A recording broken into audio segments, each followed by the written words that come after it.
Black Star Network is here.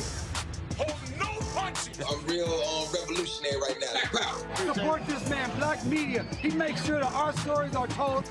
Thank you for being the voice of Black America, Roland. Stay black. I love y'all. All momentum we have now, we have to keep this going. The video looks phenomenal. See, this difference between Black Star Network and Black-owned media and something like CNN. You can't be Black-owned media and be scared. It's time to be smart. Bring your eyeballs home. You dig?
Today is Thursday, February 9th, 2023, coming up on Roland Martin Unfiltered, streaming live on the Black Star Network.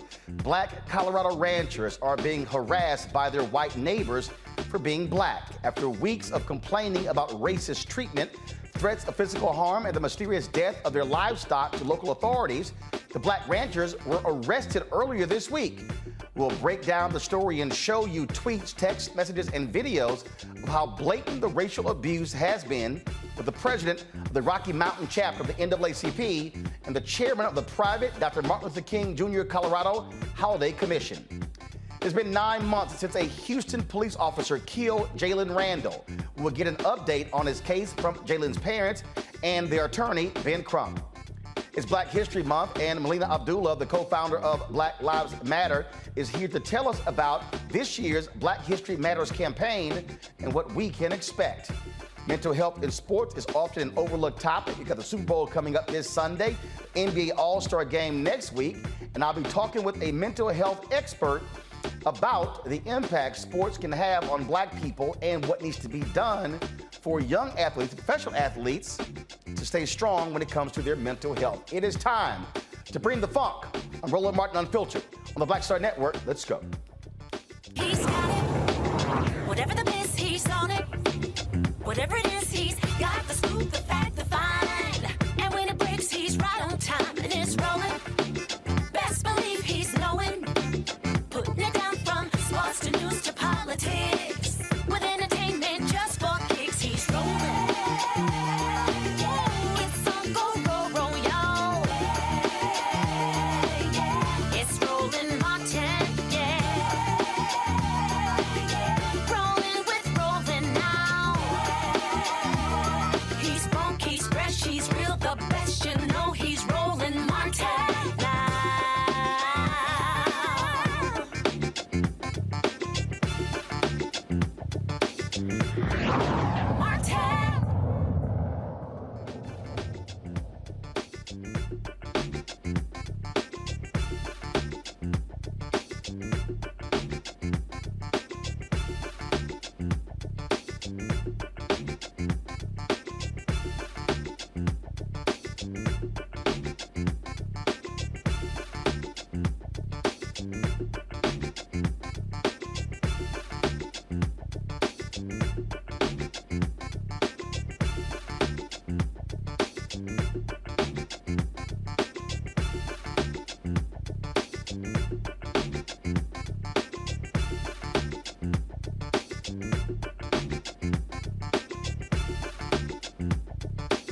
Black ranchers in El Paso County, Colorado, were arrested earlier this week after neighbors harassed them. Courtney and Nicole Mallory, owners of Freedom Acres Ranch, were jailed on stalking, tampering with water or utility, and theft charges. Courtney Mallory was detained with a level 5 felony charge. They were accused by their neighbor, Teresa Clark, but it's unclear what led to those charges being filed. The couple said their farm had been targeted by killing their animals, destroying their fence posts, burning their Black Lives Matter flags, spray painting racial slurs on their land, and even waving guns at them. The El Paso County Sheriff's Office has responded to 170 calls and 19 complaints involving the Mallorys over the past 2 years. Now, the Mallorys are scheduled to go to court on February 14th.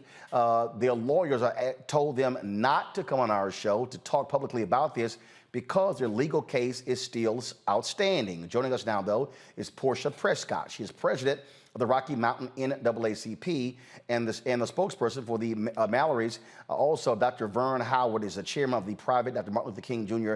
Colorado Holiday Commission. Glad to have both of you here. First off, Portia, this story has gotten lots of attention on social media. And so the family, the Mallorys, say that they have been under constant racial harassment. How long have y'all been working with them? And how long has this been going on, this racial harassment of them, and the authorities hadn't done anything? No. And I want to say thank you, Roland. It's an honor to be on your show today to talk about this unfortunate issue. And sorry I missed you in Colorado at the African Chamber Gala. But back to what has happened. No, we have been working with them. Technically, the Mallorys reached out to President Angela Stevens from the Colorado Springs branch of NAACP, and probably going all the way back to March of 2021 when things started being weird.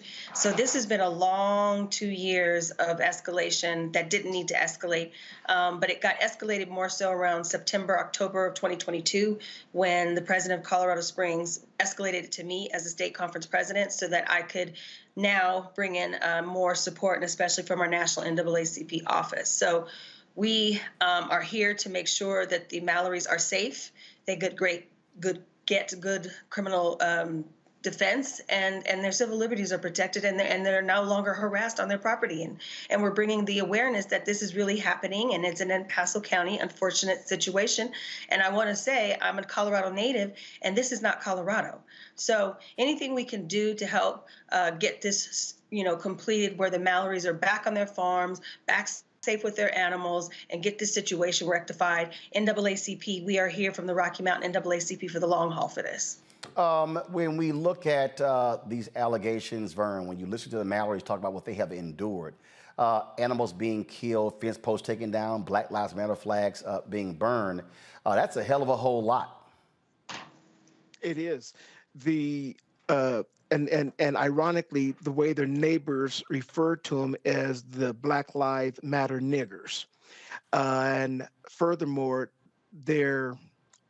we have screenshots of the community literally coming out talking about getting pitchforks, fire sticks, having a public lynching, and things like that here in 2023. And the El Paso County Sheriff's Department refuses to investigate any of the Mallorys' allegations and claims. And we were meeting with them, President Prescott and I were meeting with them on a Zoom link on Monday, and they would answer questions vaguely and refuse to. They said they take every matter seriously and every citizen seriously. However, as they are sworn to serve and protect, they have failed miserably in this case. Talk about some of those posts. We have some of them here, of course. And so these are, this says Leah Thompson, Michelle Kingor. And so who are these individuals referred here? Exactly who in these posts that we have here? Portia. You know what? I'm not exactly sure. I wasn't aware of these posts. I've just been working closely with the Mallorys, Courtney and Nicole, and I kind of tried to cipher through all of the online stuff. So yes, these came from Vern. Vern, these are Facebook posts here, and so the conversation, Vern, is happening. Who's having these conversations on Facebook? These are the neighbors of the Mallorys. Much like Portia, she and I have been working close with the Mallorys, and when they asked me to be their spokesperson, I asked them to send me the information that I'm able to share with you and other media sources. So what has happened is also they doxed them on Facebook and put their email out there and their address and saying, make sure you go by and give these people the business, so forth, so on. Like even one person here, Denise Lynn, you need to retain counsel and get off social media. We are going to start a lynch mob and take to the streets with pitchforks and fire. Somebody says, are there any restrictions on Maurice Fournier to Denise Lynn? Are there any restrictions on size of pitchforks or fire sticks in Colorado? Asking for a friend. Folks are, and again, all kind of different comments they're actually making here. Absolutely. Now, these posts have been taken down since. However, fortunately, the Mallorys were able to do the screenshot here. And then, Roland, even this past Saturday, there were 10 volunteers that were helping the Mallorys repair their fence. The police responded, the El Paso Sheriff's Department responded 5 different times within a 2-hour period as the Mallorys were doing work on their own personal land. And this is the same El Paso Sheriff's Department that will not respond to the Mallorys' calls. And just so you know, El Paso is a very strong Ku Klux Klan and white supremacist community here in Colorado, and always have been. Yeah, and also understanding in El Paso County, it's less than 6% Black. And the El Paso County has given us vague information about going out to their houses. And obviously now the Clarks or these neighbors have able to weaponize the sheriffs, the whole entire sheriffs, the town, the county against the Mallorys. And it's left them feeling really isolated and alone. And they've been threatened repeatedly. And the scary part is there's like one road into the property from one direction. And this is where people have been, menacing and harassing. And unfortunately, this area of the county has history, especially with us with NAACP and a voter intimidation lawsuit we're dealing with right now, specifically because there would be people, we're an open carry state, will come onto your property and they know how to intimidate without, claiming that they have done anything. And that has to stop in our state. Now again, so they are headed to court February 14th. Yes. I also read that there are folks who are trying to organize a protest or rally on their behalf. Any information regarding that? Yes, we were temporarily looking. The Mallorys wanted to plan a protest for the 17th, and yet we're going to hold off on releasing that until after court on the 14th. So this way we'll really know what needs to be done and how it needs to be done. And we say that we're holding off, Roland, because the sheriff's department and the county have been vicious against this family. And so there's so many different charges. Every day there's something else that the county is doing. So we want to make sure that we deal with the 14th, and the 14th they are still safe. They're still legally represented and they're still out and free. And that's a concern of ours. So we want to make sure we know everything that's happening after the 14th, and we'll go from there. Rocky Mountain NAACP, we will be holding a day of action rally in Colorado Springs. So after their 17th date, if all goes well on the 14th, look for information from the Rocky Mountain, because we want to still escalate this, because we haven't ourselves even been able to get to the new sheriff that's in town. Apparently he doesn't have his chief of staff yet, and we had been reaching out to their office for months and the DA's office so that this situation wouldn't escalate like this. The only reason that we were able to get as far as we did is because we had to go to Senator Hickenlooper and to our Senator Bennett to force El Paso County to get on a Zoom with us. So we're struggling even having any relationship or any connection to the sheriff. So we're going to be making sure that we're down there so that the sheriff understands that the NAACP is here in Colorado, and we're going to be helping these families the entire way, and they can't ignore us. All right, then. Portia and Vern, we appreciate it. Certainly keep us up to date on what happens in this story. Thanks a lot.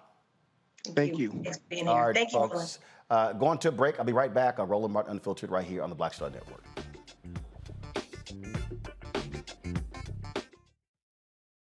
Most people think that these television shows that tell stories about who we are as black men, and then they paint these monolithic portraits of us.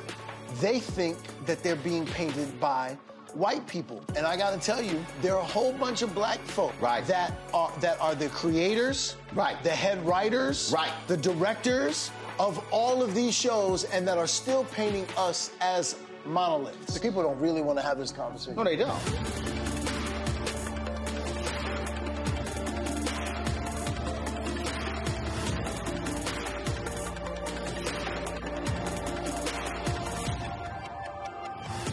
Next on the Black Table with me, Greg Carr.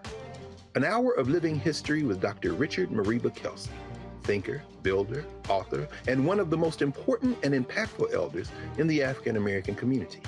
He reflects on his full and rich life and shares his incomparable wisdom about our past, present, and future. African genius is saying that my uncle was a genius, my brother was a genius, my neighbor was a genius. I think we ought to drill that in ourselves and move ahead rather than believing that I got it. That's next on the Black Table, here on the Black Star Network.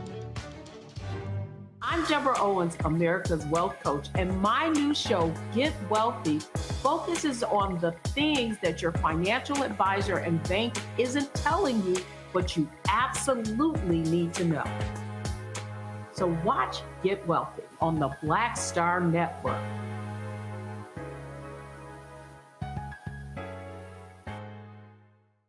What's up, y'all? I'm Will Packer. I'm Chrisette Michelle. Hi, I'm Chaley Rose, and you're watching Roland Martin Unfiltered.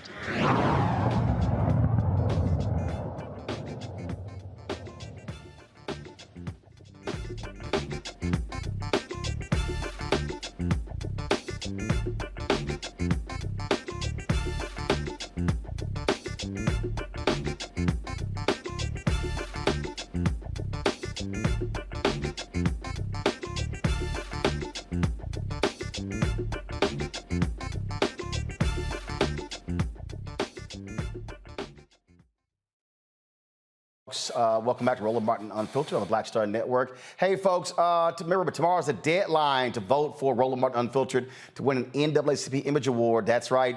All you got to do is this here. Go to vote.naacpimageawards.net. Scroll down to the category Outstanding News, Information, Series, or Special. Select that category. Scroll to hashtag Roland Martin Unfiltered. Black Votes Matter, Election Night 2022. Click on Vote. Then scroll down back to categories, click on submit. And remember, you can only use one email to vote. So if you got more than one email, you can vote more than one time. The deadline to vote is 9 p.m. Eastern, February 10th. And so please cast your ballot for Roland Martin Unfiltered. This is our first ever NAACP Image Awards nomination. We've been trying for the last 4 years. Finally broke through. And so let's bring it home. Of course, we're going up against ABC, PBS, as well as 2 own specials on Oprah Winfrey Network. So, and we're the only independent black-owned media company nominated as well. And so let's make that thing happen. And so please vote.naacpimageawards.net. All right, folks. And so please support us in doing that. All right, we were talking about, of course, the story out of Colorado. And again, we talk about what's happening in this country. You see what's happening there, and then you see the various things happening back and forth. Now remember last week we were talking about this right here, this AP African American Studies course. Dr. Greg Carr was one of the experts who participated in this. Now we know from leaked emails that the College Board wasn't being truthful. They were going back and forth with the state of Florida regarding this particular course.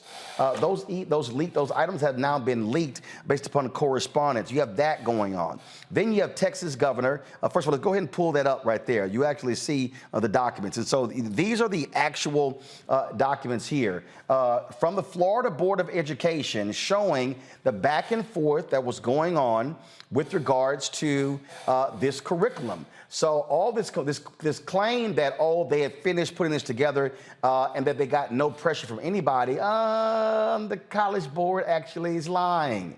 We now actually see this. This is why it's important to have factual information, Greg.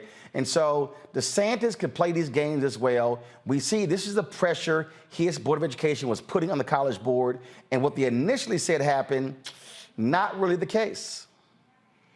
Well, Roland, I think I read the same documents you did, and I'm not at all sure what that really means. That document that you just put up, that one that was shared in social media, says that there were email exchanges between between January 2022 and June 2022, and that the curriculum was sent to in-house folk, well, I say in-house folk, academics to see if at the state universities in Florida to see if they would accept the AP course for credit based on the curriculum in May and June 2022. I went to grad school with the current chair of the African American Studies Department at the University of Florida, my friend Dave Canton. I saw him last Thursday night at the AP unveil at the museum. And I'm sure that if they had been pressured that had been put on David, he would have said something about it. What that document does give the impression of is that the AP may have caved to something. However, that's not what that document says.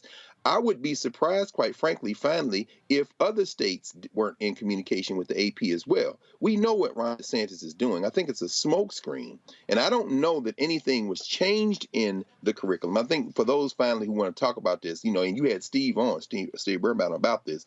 The fourth unit is where a lot of the changes seem to have been moved to the group project, or as it relates to critical race theory, as it relates to intersectionality, queer theory, all topics which are still topics that students can study and discuss in their group project.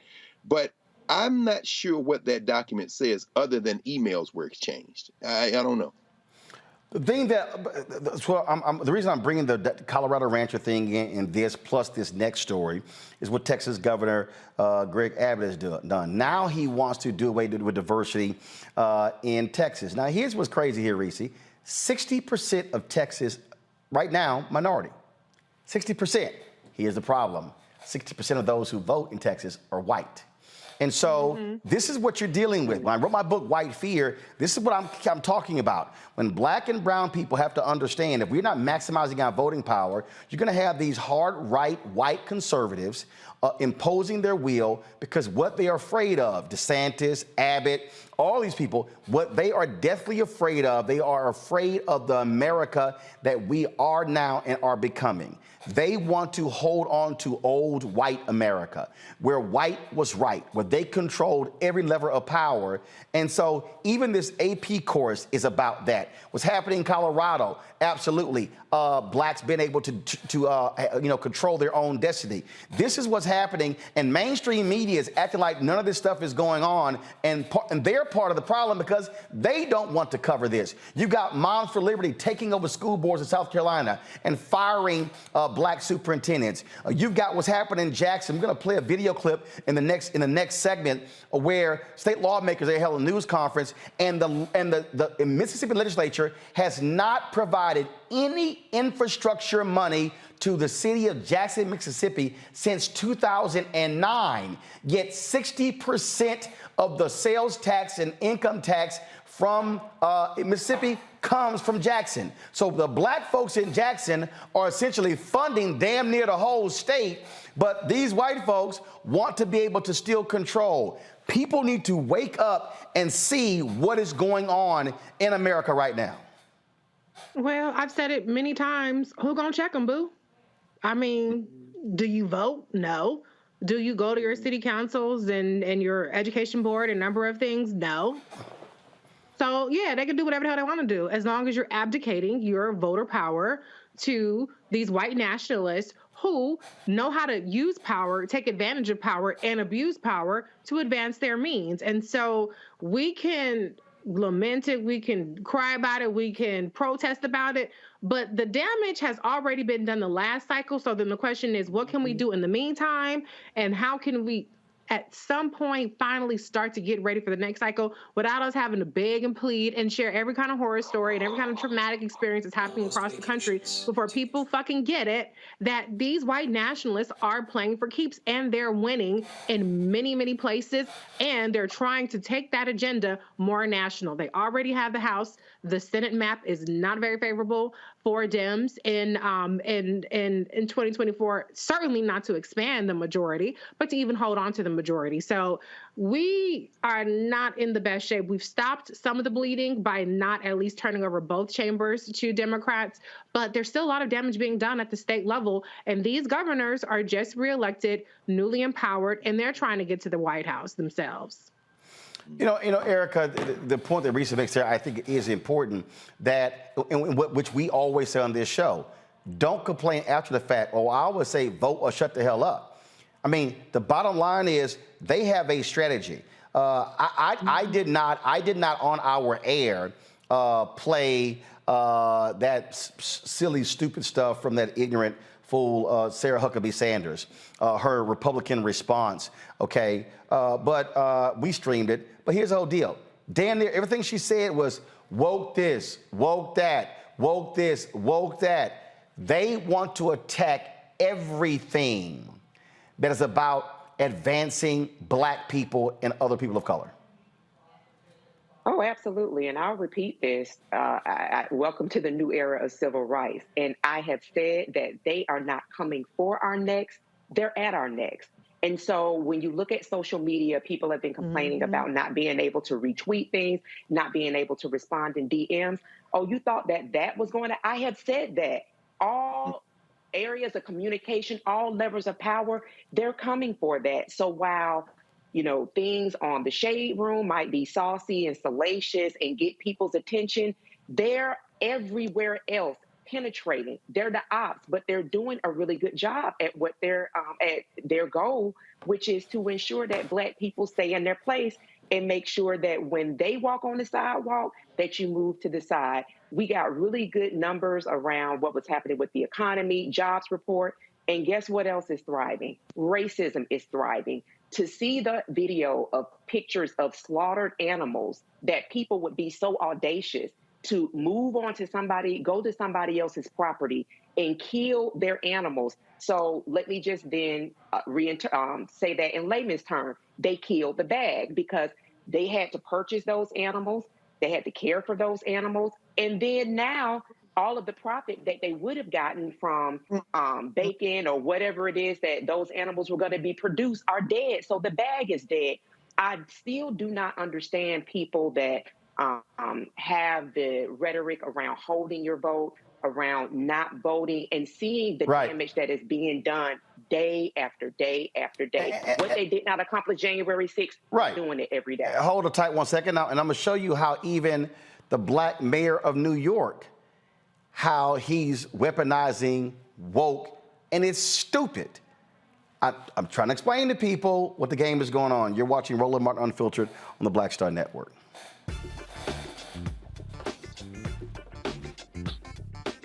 The 4th NAACP Image Awards is airing live on February 25th, honoring outstanding performances in film, television, theater, music, and literature.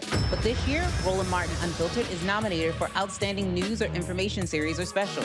To vote, head to NAACPImageAwards.net, scroll down to Outstanding News/Information Series, select the category. You have to click on hashtag Roland Martin Unfiltered Black Votes Matter Election Night Coverage. To submit your vote, you will need an email. Only one vote allowed per email. Voting ends on February 10th at 9 p.m. Vote today.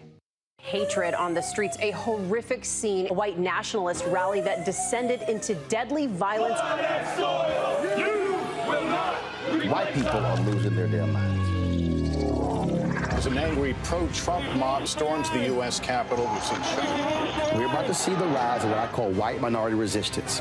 We have seen white folks in this country who simply cannot tolerate black folks voting. I think what we're seeing is the inevitable result of violent denial. This is part of American history. Every time that people of color have made progress, whether real or symbolic, there has been what Carol Anderson at Emory University calls white rage as a backlash. This is the rise of the Proud Boys and the Boogaloo Boys. America, there's going to be more of this. Here's all the Proud Boys, guys. This country is getting increasingly racist in its behaviors and its attitudes because of the fear of white people. The fear that they're taking our jobs, they're taking our resources, they're taking our women. This is white fear.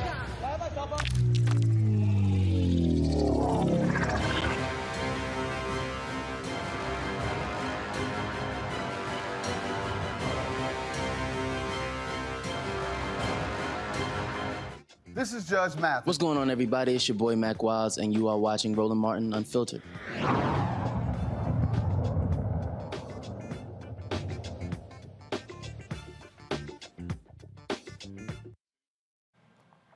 So I just want to walk folks through something here, just so you understand, again, what is going on. And so this is the headline. Eric Adams blames woke Democrats for exodus of Latinos, Asians from party. And so he was on MSNBC, and this was the question. Now, first of all, it was a complete, utterly bullshit question from Joe Scarborough. When he asked Scarborough if there was a disconnect between working class voters who should be aligned with Democrats economically and party leaders. Now, let's just understand this here, and you've heard us say this on this show. Whenever you hear folks like Joe Scarborough say working class voters, he means white people. The data actually doesn't lie. Who won working class voters? Democrats. See, Reese, Greg, Erica, it's always interesting when you see these national media people put this sort of stuff out. This is a fact. Fact of the matter is, Democrats won working voters. They're talking about white working voters. And then Adams goes, if you look at the numbers, there's a hemorrhaging of our Latino community, our AAPI, Asian American and Pacific Islander communities that's leaving the traditional Democratic base. The mayor said the exodus began, quote, because we've allowed the loudest and those who consider themselves to be woke to set the Democratic agenda. This is what, and then some of us never went to sleep, and we hear and speak directly to people. I think this party is now understanding that we have to speak at those issues that are important: jobs, public safety, educating our children, good health care, just these common kitchen table issues that we move away from. That's a lie. I mean, Greg, it's a fundamental lie. When you literally look at the bills passed in the last 2 years, it was kitchen table issues. It was economic issues. But see, again, what a Mayor Adams needs to understand is he literally is playing into the hands of the poll-driven Republican Party by using their talking points.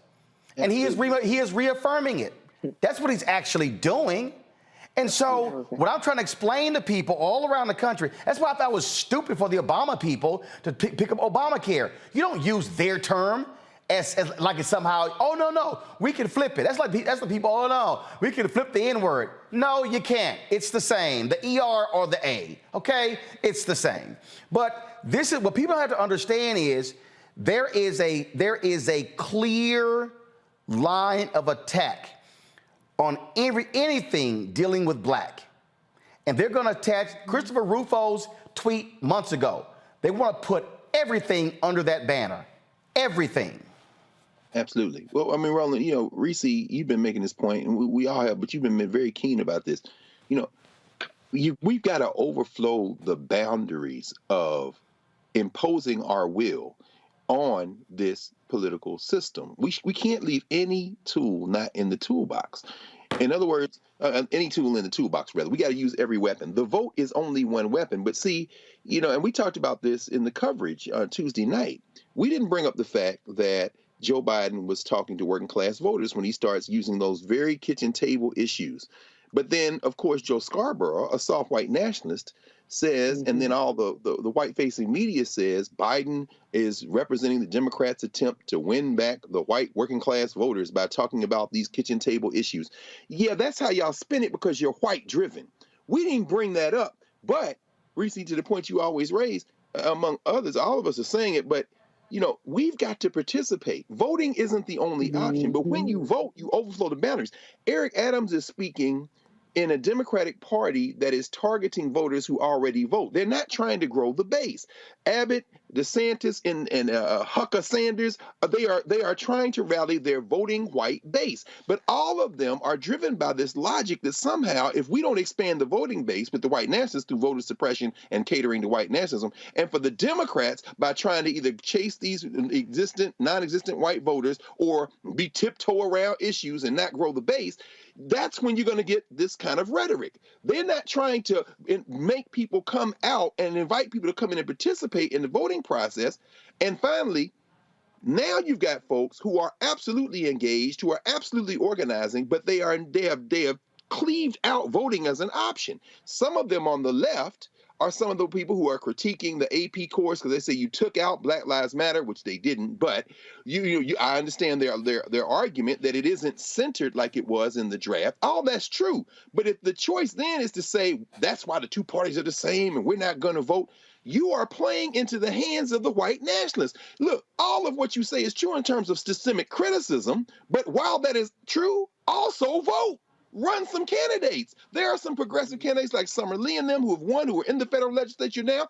You can vote and be a radical at the same time. I know some of y'all gonna say, no, I'm not talking to you. I'm talking to the rational, sane people, because the people who are most vulnerable, like in Mississippi and all the other places, they don't give a damn whether you've read Karl Marx or Cedric Robinson or you shouting about bell hooks or Angela Davis. At the end of the day, their water is jacked up. The white nationalists have taken the whole damn city of Jackson hostage from the Mississippi State House, and voting is one of the ways that you prevent this. Also lawsuits, by the way. In Colorado, police in Colorado, you're engaged in state action. When you're supporting these Klan-adjacent people like this and then trying to hide, they're going to court.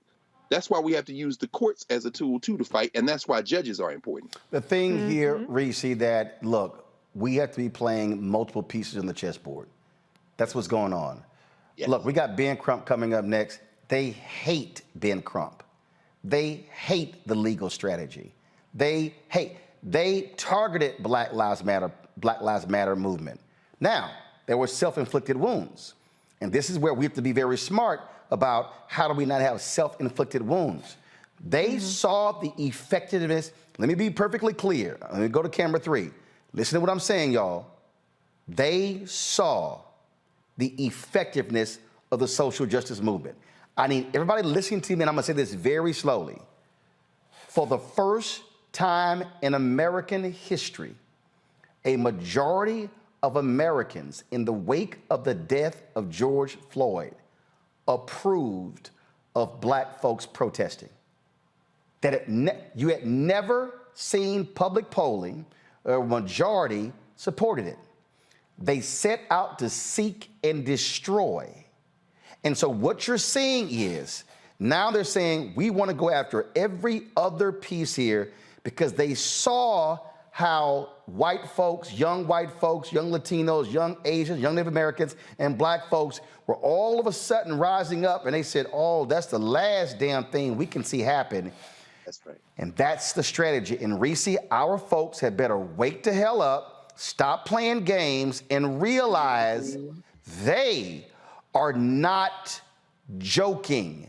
They want all of this in their control. National, state, county, city, school board, DA, courts, water district, you name it.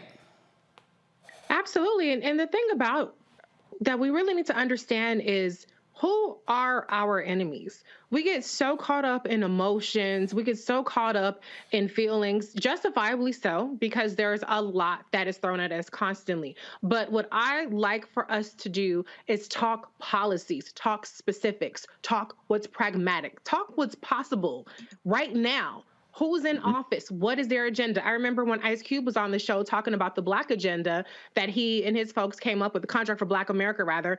And I told him at the time, I said, you know, many of these things that you're talking about are things that are already in progress. There are bills, specific bills. There are senators that are supporting it. Why don't you get behind them? Why don't you do a scorecard? So much of what we talk about is like all of this stuff is theoretical when there is actual policy being either implemented, proposed, or obstructed. And there are people who are obstructing it that we need to rise up against. There are people that are implementing or proposing it that we need to put our support behind. But the ones that are actually on our side are the people that get the most smoke, like, for instance, the Congressional Black Caucus, you know, and then the people that engage in the rhetoric and the ones that tap into our emotions, like somebody like a Bernie Sanders. I have to bring him up because the other day he was put up, he was some kind of pedestal. He ain't passing no bills but naming post offices and Columbus and stuff from Representative John Conyers. But my whole point is you have the people doing the work. I'm not even going to say Vice President Kamala Harris. I'll say Congressman Lauren Underwood, who has passed 14 bills since being in Congress.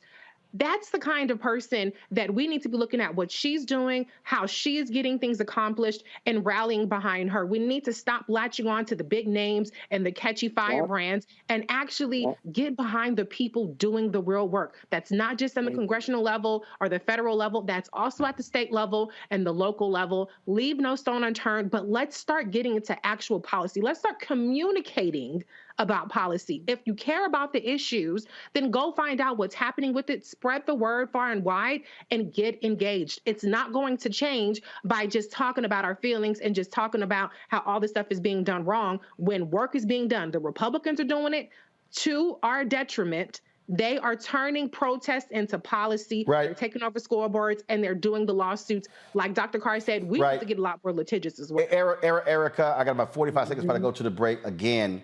There has to be a strategy, and you must execute your strategy. If you don't, you lose. Oh, God, absolutely. And I think that strategy is laid out on this platform 5 days a week. It's just a matter of implementing it. And I think that to Reese's point about feelings, I just mentioned social media. So what the hell are you going to do when there's not somebody who is stunting on social media, showing you what they're wearing, screaming at somebody? What happens when that's gone? You have to connect to the people that are actually doing the work. So less celebrity, more substance. Folks, why you must support this show. Coming up next, first of all, we're going to talk with Ben Crump and the family of a black man shot and killed in Houston. That's one of the reasons why you must support this show, because we give updates on what's happening, staying on top of this stuff. Look, other black media, I don't know what the hell they doing. They focusing on all kind of other entertainment stuff, Zeus Network. I don't give a damn about none of that stuff. I don't. I really don't. If you want to watch a Housewives show, knock yourself out. I ain't talking about it here. We have to keep our people informed on what's really happening in the real world. First of all, download the Black Star Network app. Here's why. Look, YouTube, Facebook actually puts restrictions on our video, the Tyree Nichols video. Anytime we discuss a police shooting, Facebook and YouTube put restrictions on us. We don't have restrictions on our own app. That's why you must download the Black Star Network app, Apple phone, Android phone, Apple TV, Android TV, Roku, Amazon Fire TV, Xbox One, Samsung Smart TV. We're also now on Amazon News. When you go to Amazon Fire, go to Amazon News. You will see us with all of the cable networks as well. But your dollars also matter. We must join our Bring the Funk fan club. I've been fighting with advertisers all week, y'all, who don't want to fund us. Check your money orders. Go to P.O. Box 57196, Washington, D.C., 20037-0196. Cash App, $RM Unfiltered. PayPal's R Martin Unfiltered. Venmo is RM Unfiltered. Zelle, Roland at RolandSMartin.com. Roland at RolandMartinUnfiltered.com. We come back, Ben Crump. Next on Get Wealthy with me, Deborah Owens, America's Wealth Coach. Listen to this. Women of color are starting 90% of the businesses in this country. That's the good news. The bad news, as a rule, we're not making nearly as much as everyone else. But joining us on the next Get Wealthy episode is Betty Hines. She's a business strategist, and she's showing women how to elevate other women. I don't like to say this openly, but we're getting better at it. Women struggle with collaborating with each other. And for that reason, one of the things that I demonstrate in the sessions that I have is that you can go further together if you collaborate. That's right here on Get Wealthy, only on Black Star Network. Next on the Black Table with me, Greg Carr. An hour of living history with Dr. Richard Mariba Kelsey, thinker, builder, author, and one of the most important and impactful elders in the African American community. He reflects on his full and rich life and shares his incomparable wisdom about our past, present, and future. African genius is saying that my uncle was a genius, my brother was a genius, my neighbor was a genius. I think we ought to drill that in ourselves and move ahead rather than believing that I got it. That's next on The Black Table, here on the Black Star Network. Yo, it's your man Dion Cole from Blackish, and you're watching Roland Martin Unfiltered. Stay woke.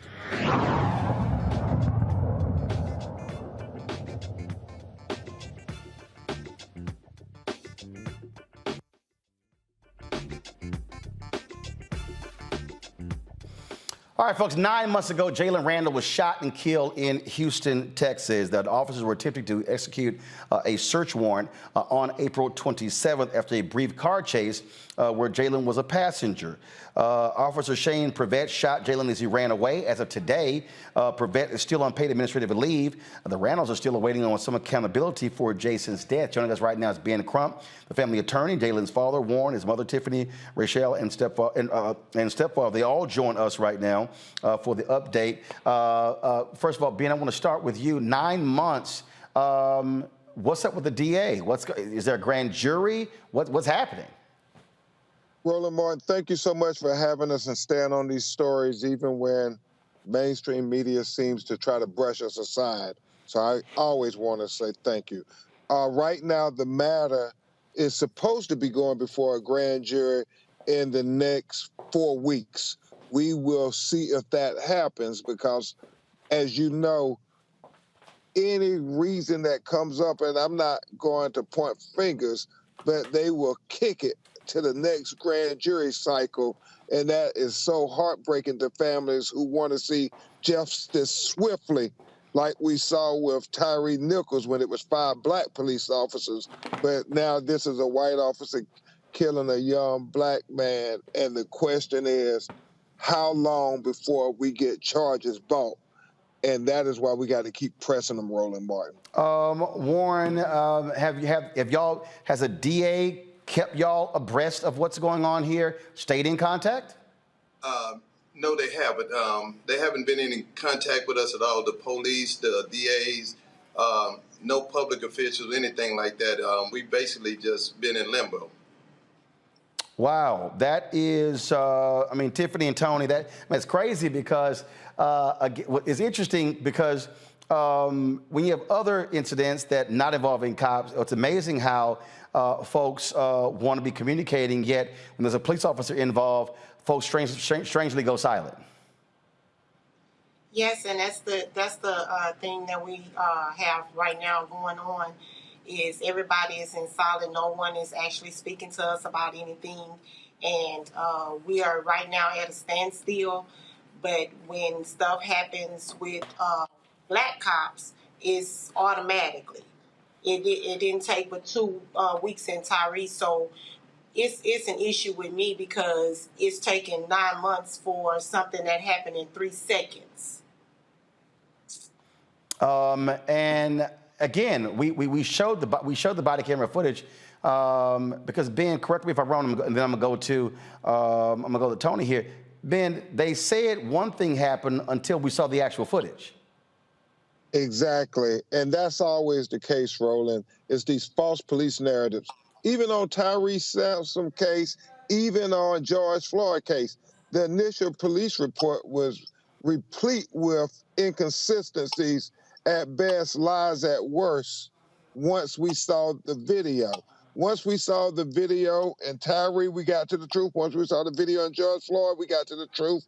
And once we saw the video in the Randle tragic killing of a young man in less than 2 seconds, the police shot even before he got out of the police car and killed him.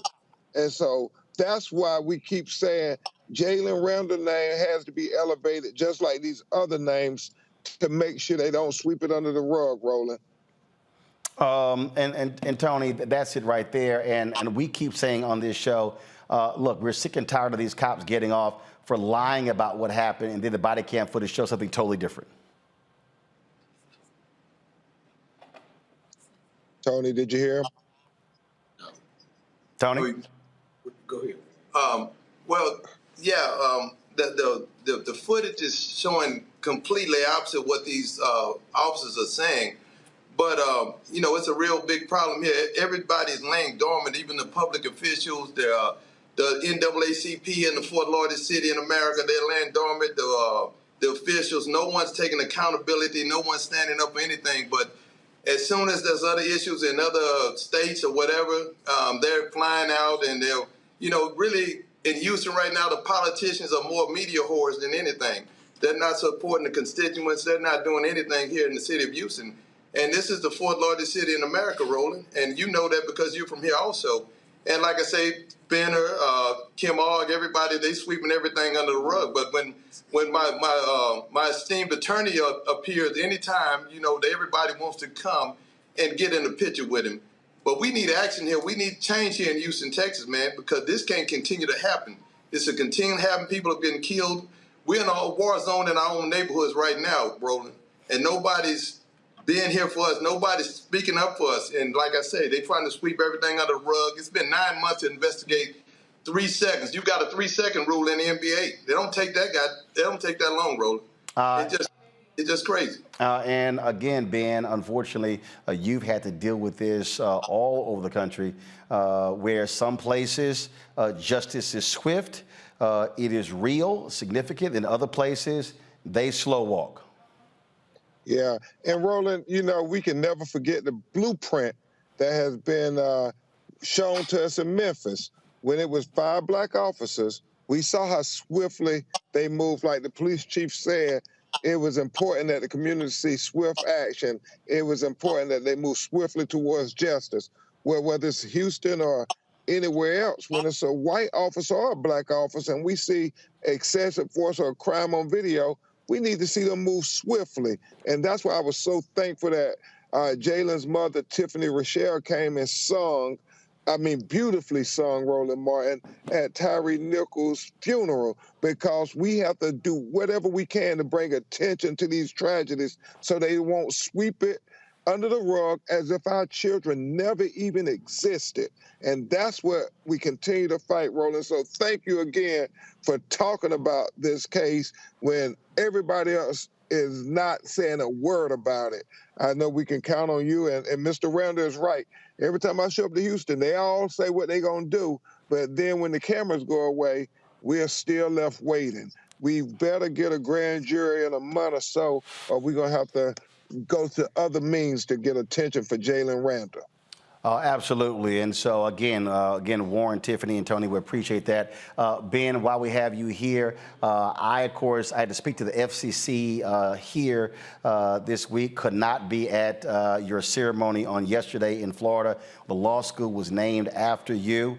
Of course, we talked about it on the show. But I did see, first of all, you had a surprise guest who showed up there to wish you well in the name of Will Smith. He's doing pre-production for Bad Boys 4. He and I were texting last night. And of course, and I know he also did this video for you as well. I want to play it for our audience. Here we go. Ben is on stage now, so I gotta whisper. But congratulations, man. Benjamin L. Crump College of Law. Happy to be here, happy to support, congrats. So Ben, congratulations. Is the only practicing attorney with a law school named after him?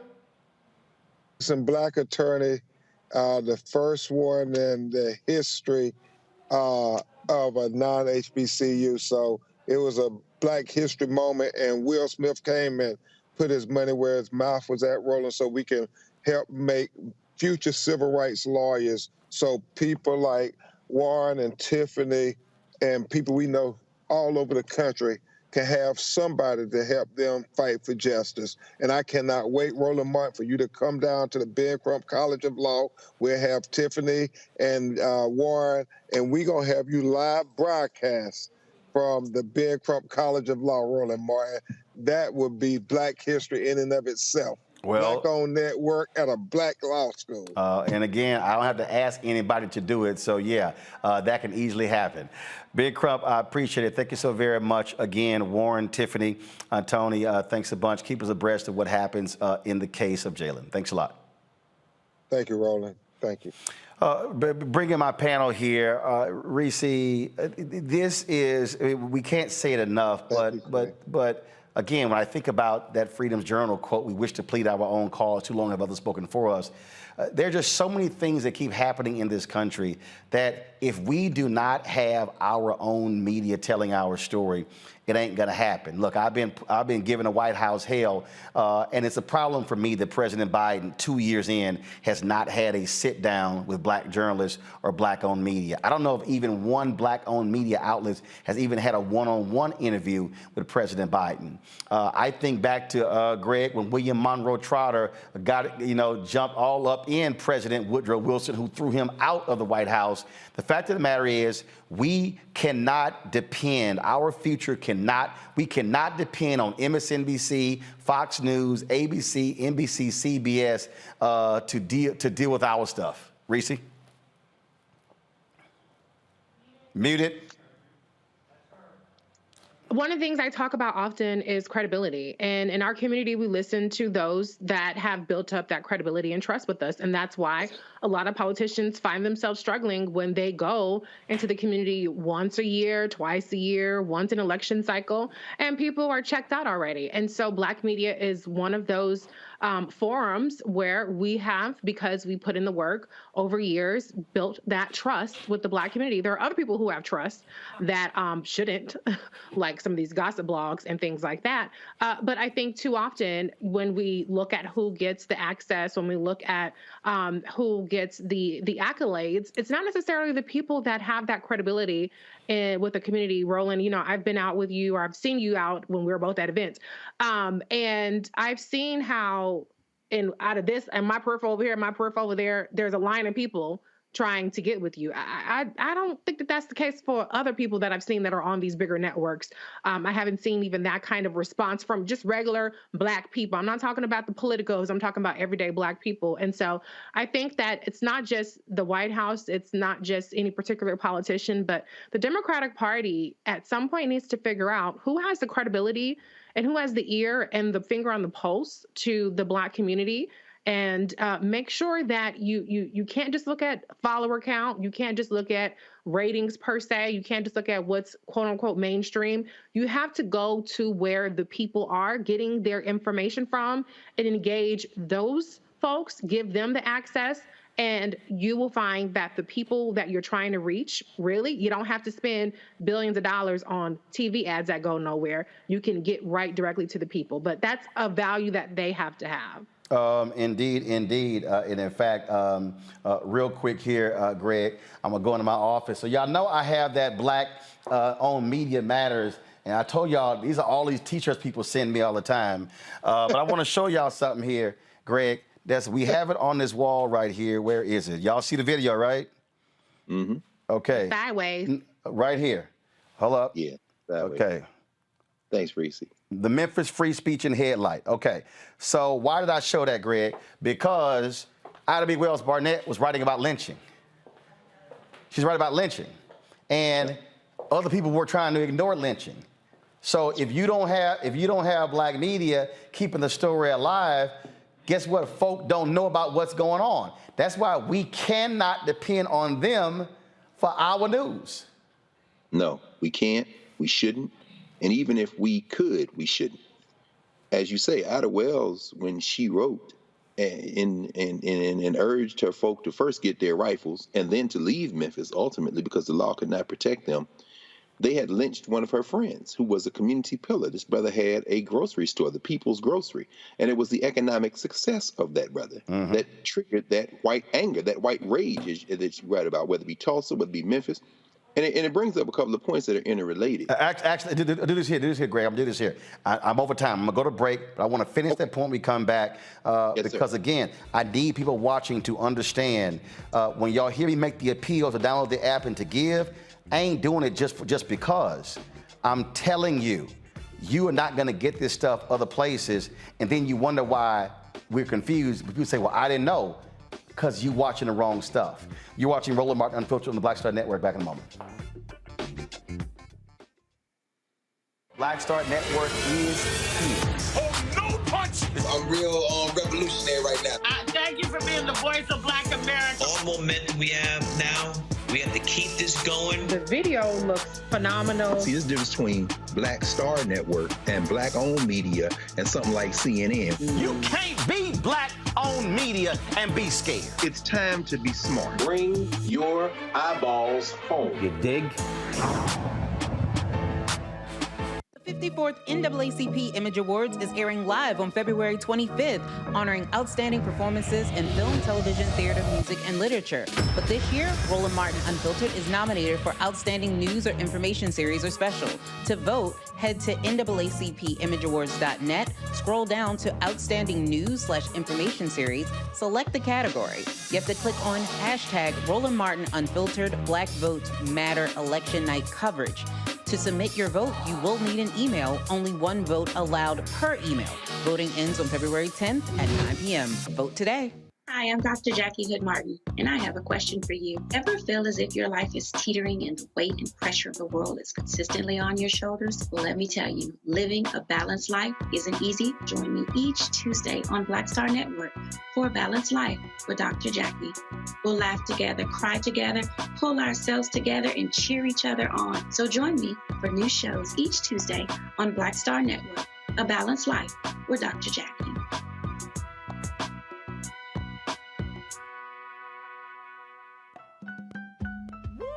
We're all impacted by the culture, whether we know it or not. From politics to music and entertainment, it's a huge part of our lives, and we're going to talk about it every day right here on The Culture with me, Faraji Muhammad, only on the Black Star Network.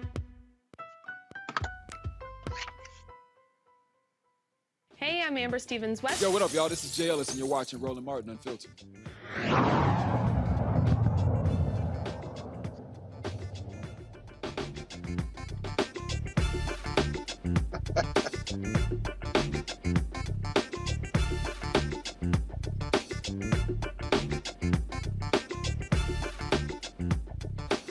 All right, folks, y'all see that there's a reason there's a portrait of Ida B. Wells Barnett in this studio. You see her famous quote, "The way to right wrongs is to turn the light of truth upon them." Greg, that's what, of course, our desire, what we want to do every single day when we're talking about these issues.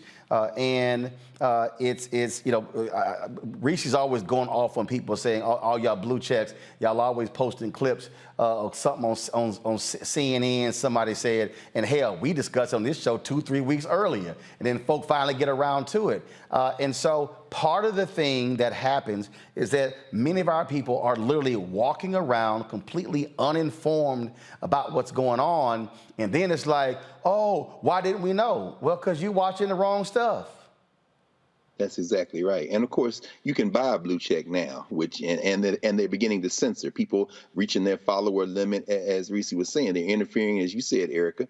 You know, we had to be very clear, and I'm glad you brought this up, Reese. When you go among our people, that's when you find out who our people trust. You're absolutely right, Reese. I've been in those places too, and I'm sure, and all of us have been in places. There's a brother who works at a grocery store in the neighborhood named Rob.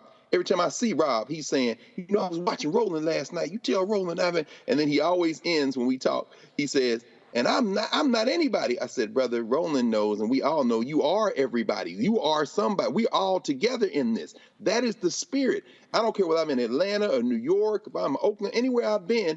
Everybody is like, yo, tell Roland, I'm supported. Well, we need that to translate into support. And many of those people do support. But let's be very clear. Ben Crump, we've come to know Ben Crump in the wake of Trayvon Martin, not because he was an expert in civil rights cases and fighting, but because Ben Crump combines a law license with a commitment, with an understanding that you shine, as Ida Bell Wells would say at Holly Springs, Mississippi, the light of truth. You heard him say it. He keeps coming back to it. If we don't get what we want and need in the courtroom, we need to flood the streets. We need to turn the light on. That's why he always thanks you, Roland. And so, you know, it was great to go to the studio and to see everybody in person, and then walking through the studio and be so impressed by all this. And while I'm tweeting out stuff like everybody else, I'm getting messages from students. Tell Roland I need a job. I'm in television production. And I'm saying Roland will hire all of y'all if he had the resources, which brings me to the point.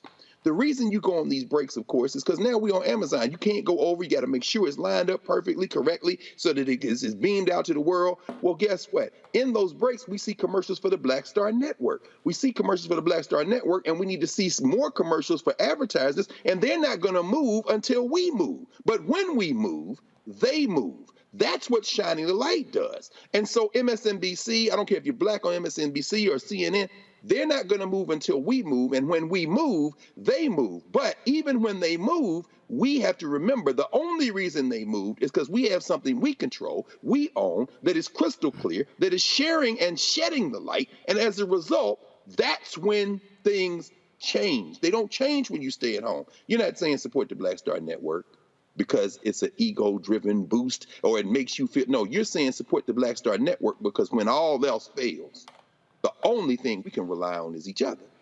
The thing here is a couple of things I want to say here, Erica. First off, and it always amazes me when I hear these people say stuff. Here's what they don't understand. Fox News generates about $1.5 billion in profit. I ain't say revenue, profit. CNN, about $1 billion in profit. MSNBC, $600 to $800 million in profit. Folk, the best year we've ever done was $3 million in revenue, 800,000 in profit. 800,000 versus $1 billion in profit. That's what folk have to understand when what we're up against when we're talking about these massive forces. You got these conservatives who are funding to millions of dollars, this conservative media as well. That's what we're up against here. So folk have to understand that. But let me also make this point here, because I look at some of y'all's comments, people on social media, in the chat boards, and y'all always got something to say about Ben Crump. Ben Crump, and I heard Stephen Jackson's comments as well, ripping Ben Crump and Reverend Sharpton at the Tyree Nichols funeral. About, yeah, I saw it during the whole George Floyd deal. Did Stephen Jackson forget that the George Floyd family got the largest ever settlement in American history for police abuse? How do you think that happened? To the people who say Ben Crump don't win cases, y'all, he's not a prosecutor. What y'all don't understand is, why did the sister in Mississippi switch lawyers?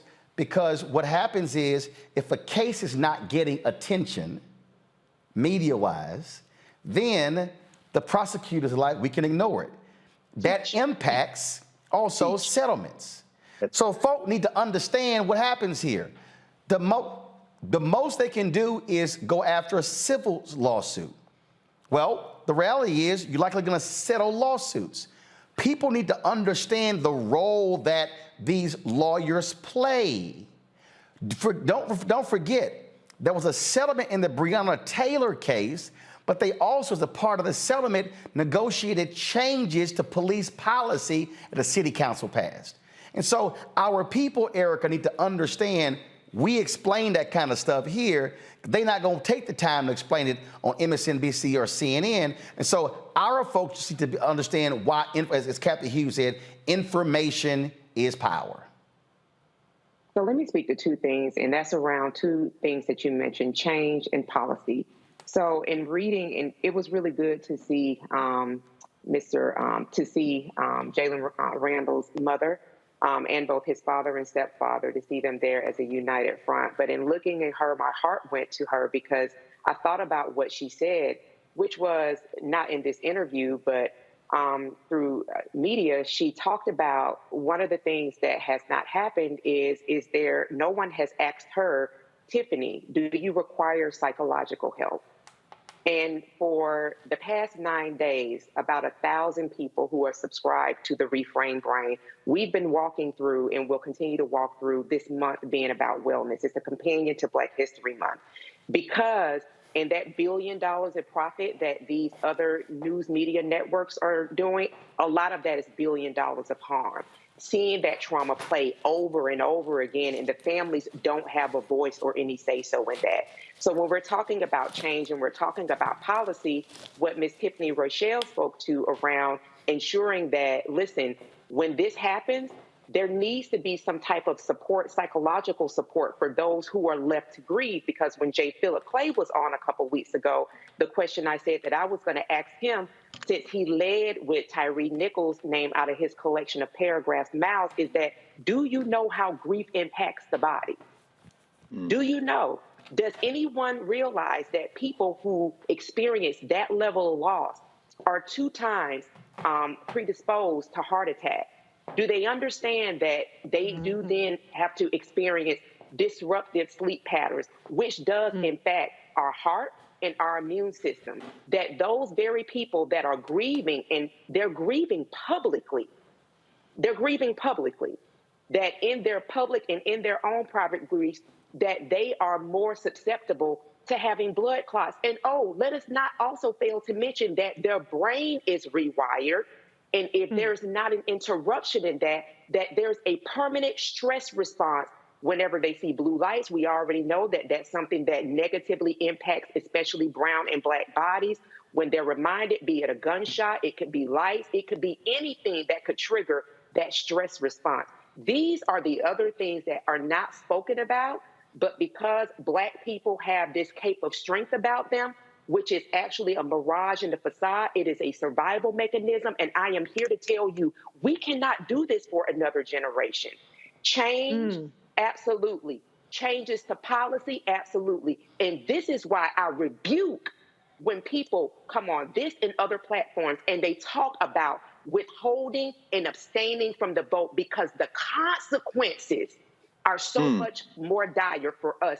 There are things that Harriet Tubman, Sojourner Truth, and many, many others endured, so we would not have to endure that now. We don't have to have the spirit of a Harriet Tubman now if we do what we need to do at the ballot box and in our communities. Absolutely. And so, folks, we want you to understand this is the work that we do every single day because, again, we can't wait for somebody else to tell our story. Coming up next, we'll talk with Melina Abdullah of the Black Lives Matter, one of the activists there, talking about their Black History Initiative a little bit later. We'll be talking about the importance of mental health in sports. Super Bowl takes place on Sunday. NBA All-Star Game is next week. NBA trading deadline was 3 p.m. today. A lot of different things happening, and we always talk about how much money the athletes make, but it's amazing how we don't talk about the mental health issues that they also face.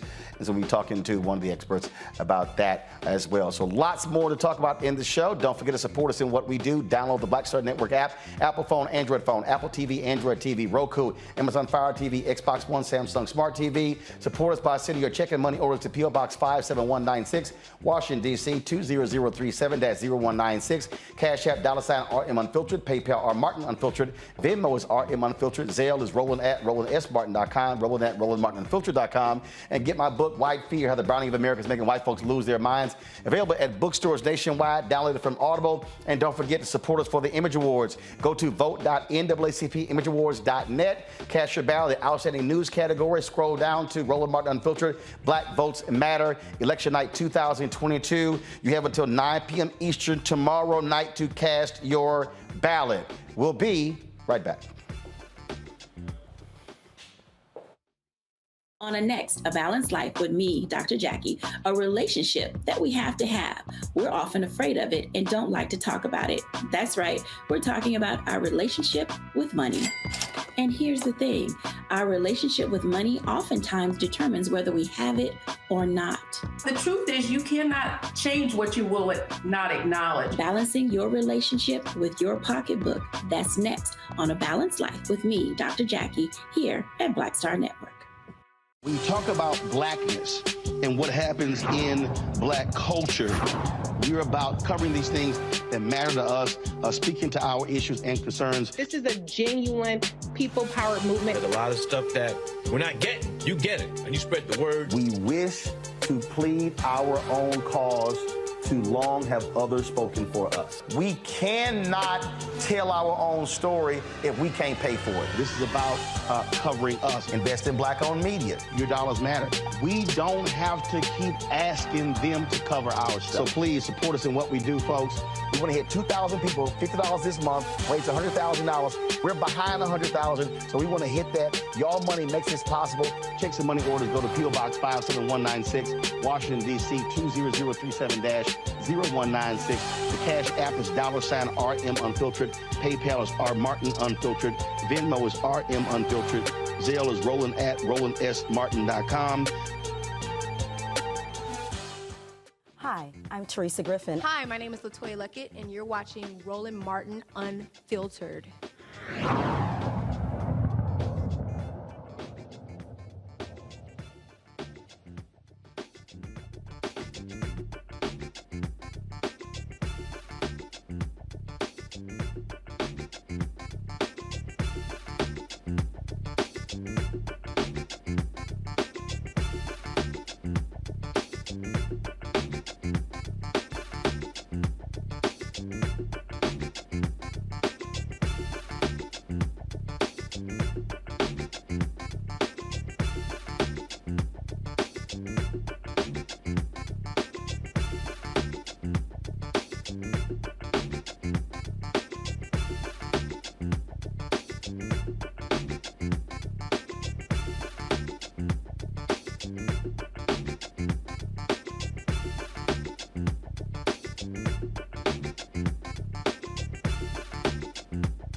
All right, of course, Black History Month. Now, of course, other people really focus a lot on Black History Month. I get it. We don't ignore it.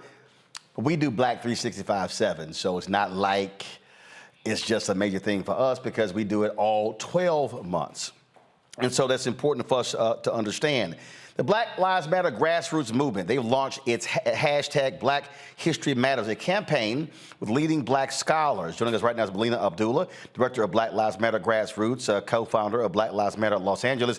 So Melina, explain exactly what this initiative is. Yes, so we're actually 3 years into our Black History Matters campaign. Every February, Black Lives Matter Grassroots, which is Black Lives Matter, engages with scholars from all around the country to do many political educations, to talk at length or as long as Instagram will allow us to talk about our heroes and sheroes, about the events and movements that have forged the way as we struggle for Black freedom. And so each day there's an installment. Today's installment, we talked about Ida B. Wells, who I know is one of your sheroes. Our beloved Dr. Julianne Malveaux wrote the caption for Dr. for Ida B. Wells, which goes more deeply than like a Wikipedia post. It's really about her impact on Black freedom. It's really about her impact on us, and it's meant to inspire us to do the work of making Black history. And this year, Dr. Anthony Ratcliffe of Cal State LA's Department of Pan-African Studies is leading that charge, and he's curating and working with these 28 Black scholars from around the country to make sure that we uplift names that we know, like Ida B. Wells and Frederick Douglass, but maybe names that are lesser known as well, but have still forged the path for us. And look, what we're talking about here is that we're now living in an America where our history is under vicious assault because of what these folks don't like. They don't like the fact that we now get to tell our own story. That's right. That's right. And, you know, of course, what you do, like you said, every day is about us telling our own stories, right? One of my first encounters with you, I don't know if you remember this, but this was back in 2014, 2015, and we were in space together. And one of the things that I talked about, and one of the ways in which, you know, I'm most appreciative for you is there's an African proverb that until the lion tells the story, the hunter will always be the hero. And you have been a lion for us. Our Black scholars are lions for us. The whole discipline of Pan-African, Black, Africana, African-American studies is about us being the lions who not only tell our own history, but also understand that knowledge comes from many spaces. It comes from reading books like those piles and piles that sit behind people like Dr. Greg Carr, but it also comes from the wisdom of our grandmothers and mothers in our neighborhoods. And it's meant in every space, intellectual work is meant to contribute to the freedom of our people. So our Black History Matters campaign is about inspiring the work, about remembering that these intellectual traditions are core to who we are as Black people and inspire us as we move forward. We're not just struggling ahead aimlessly. We have a pathway that is thought out, that's well determined, that's well considered, and that's what Black History Matters is about. So we hope that everybody will follow the hashtag Black History Matters on Instagram to get these mini boosts of political education, Black political education that are brought to us by some of our greatest minds. All right, Melina Abdullah, we appreciate it. Where can people go to get more information? Just follow BLM Grassroots on all social media. Those posts are, again, on BLM Grassroots Instagram, and people can go to blmgrassroots.org for more about Black Lives Matter Grassroots, which is the on-the-ground work of Black Lives Matter. All right, then. We surely appreciate it. Thanks a lot. Thank you so much. Greg, I want to start with you. When I talk about what is under attack, it literally is. And it's interesting. I've had conversations with people, and they will say things like, "I mean, you know, we need to have more of this taught in our schools." And I keep saying, if you keep waiting for a school system to teach our kids, I'm like, you out your mind. I mean, I'll never forget when I was in African-American history class, studies class at Texas A&M, and we were, Dr. Broussard was the professor, and Dr. Alvin Broussard, and he was sitting there teaching class, and there were some Black students in there, and many of the Black students were real cocky to the white kids about Black history. And so we started going over some stuff, and I would look at them, I'm like, your ass didn't know that either, huh? And I would sit here, of course, they would be mad at me. I'm like, look, you can get mad at me, but I said, we one of them Black families that had them 4 volumes of Ebony magazine, the pictorial history of blacks in America. I'm like, so I was flipping through them bad boys when I was 6 or 7 years old. I said, so none of this stuff is new to me. And it's a whole bunch of Black people who are walking around today utterly clueless about our own history. Absolutely. And there's a greater percentage of them who are utterly clueless who are in the academy at the university than there are in the community. Roland, you've put your hand right again on the living heart of this. When you talked to Steve last week about the AP course, and this is a brother at the top level of the College Board, and you reminded him about those Ebony volumes. It is a reminder that our community has always taught our history. Before apartheid was over, before Jim and Jane Crow was over, it was more coordinated, it was stronger. Carter Woodson had his textbook, The Negro in Our History, in those segregated schools. Well, you keep making a point. Hey, y'all, before, no disrespect, before Nicole Hannah-Jones' 1619 Project, Lerone Bennett was doing that kind of writing in Ebony magazine every month.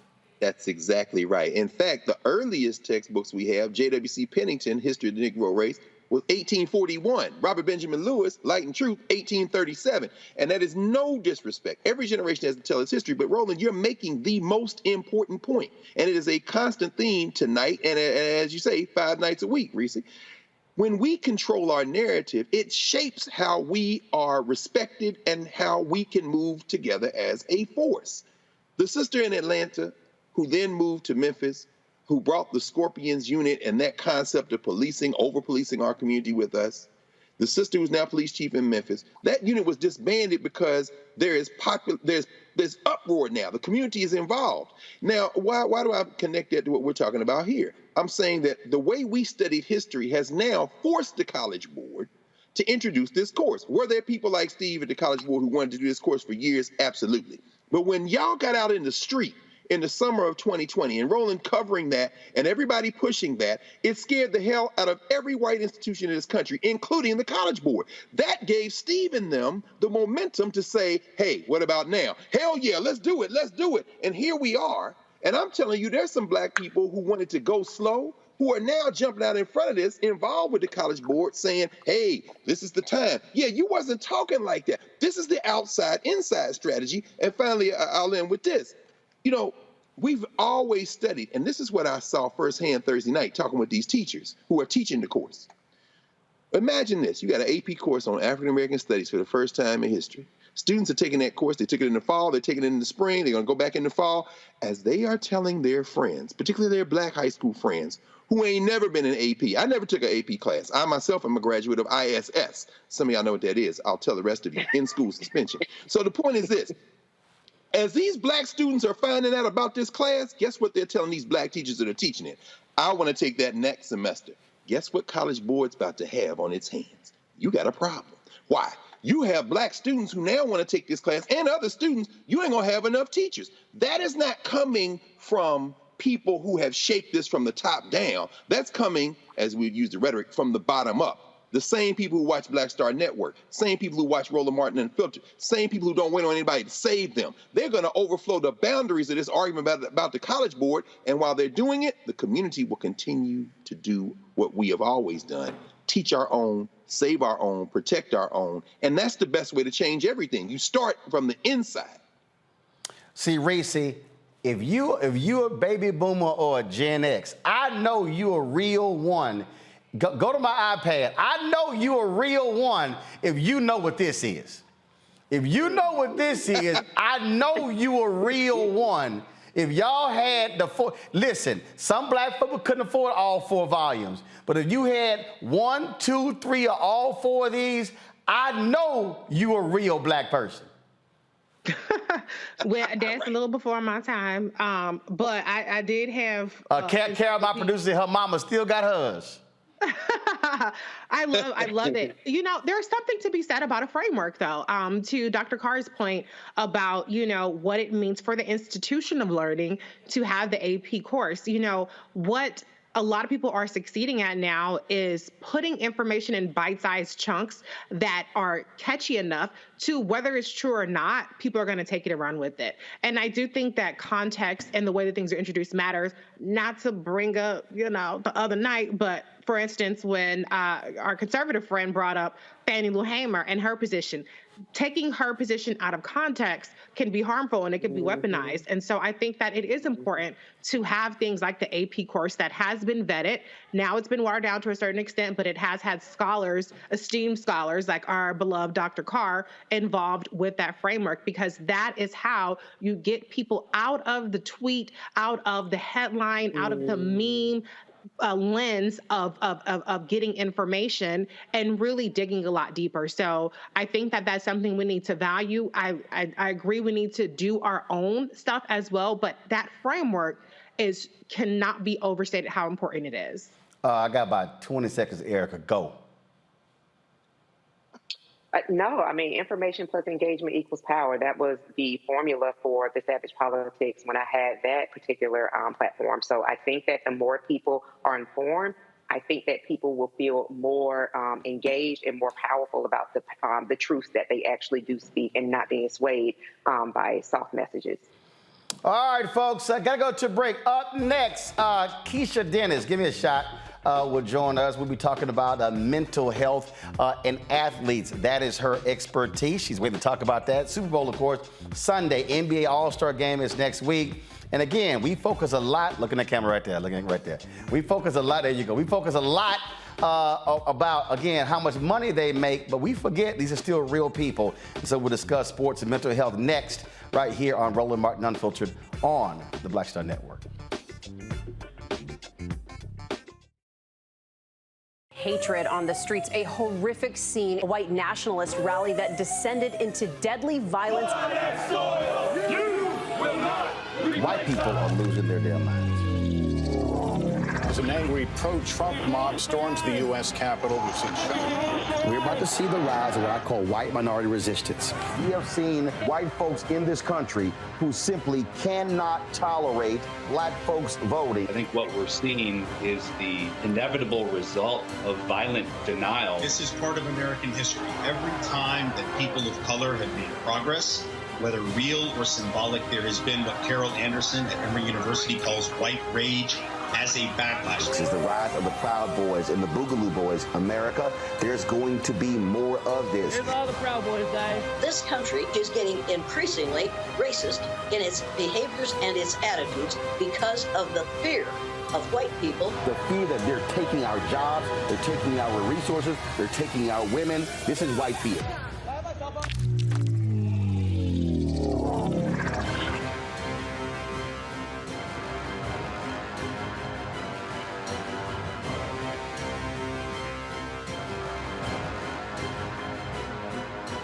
Pull up a chair, take your seat at the Black Table with me, Dr. Greg Carr, here on the Black Star Network.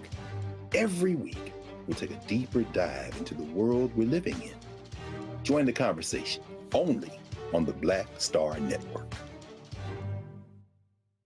Hi, I'm BB Winans. Hey, I'm Donnie Simpson. What's up? I'm Lance Gross, and you're watching Roland Martin Unfiltered.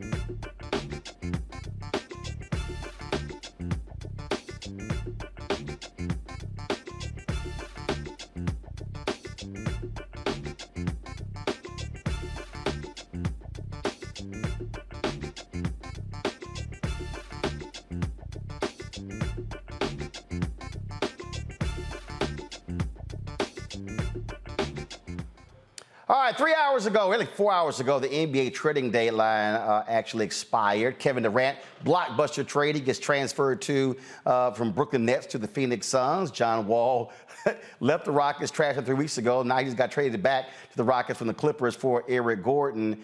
This happens all the time. And look, when you're fans, you're like, okay, whatever. My team has improved or they got worse. But we never actually think about the impact of those type of decisions on players, on their families, on their children. They're in school, the mental health. Super Bowl is taking place on Sunday, and so many people are going to be watching, and they're placing bets, and they're caring about what Rihanna's doing at the halftime show, but also not understanding the reality of what athletes go through. I remember a number of years ago, running back Stanley Wilson of the Cincinnati Bengals went on a drug binge a couple days before the Super Bowl. I also remember when the Raiders played in the Super Bowl, I forgot who they played. I think it was the center for the Raiders who had a mental breakdown, and he literally went missing. Folks, before the Super Bowl. Now you would say, what the world are you thinking? This is the biggest game of your life. But the reality is that mental health impacts athletes just like it does everybody else. And so my next guest is the founder and CEO of the Elephant in the Room. That's her foundation. Keisha Dennis focuses on these issues, and she specifically works in the area of sports. So glad to have you here. So first of all, what led you to work in this space? Well, to be honest with you, it came from personal experiences. Years ago, when I was a teenager, I struggled with some mental health concerns, anxiety in particular. And just like everyone in today's society, just didn't want to really talk about it. And so I knew that I wanted to change something about it. I knew that I didn't want to suffer in silence anymore, and I didn't want anyone else to suffer as well. And so I kind of coached myself out of it. And as years have gone by, I just realized that a lot of people these days, it's not as easy.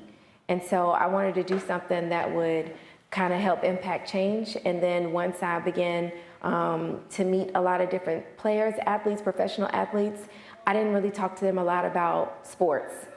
I talked to them about their families. I talked to them about how they felt, what they were going through. And so we began having connections of that sort, and it hit me like, this is important. We've seen more athletes over the last, I say, 3 to 4 years really begin to talk about it. I remember Royce White had been drafted by the Houston Rockets, and at one point he wouldn't fly. And they were trying to figure out travel to games on buses and things along those lines. He ended up getting cut from the team, and he still blasted them, saying the NBA wasn't prepared for this.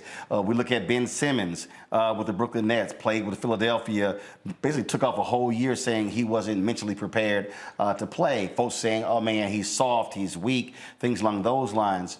And so more and more, just like in corporate America, just like in academia, more and more professional sports teams and leagues are having to deal with the reality of the mental well-being of their players. You're absolutely right. You're absolutely right. Same thing. A lot of people, they wonder, well, we look at players, we look at athletes like as our entertainment, right?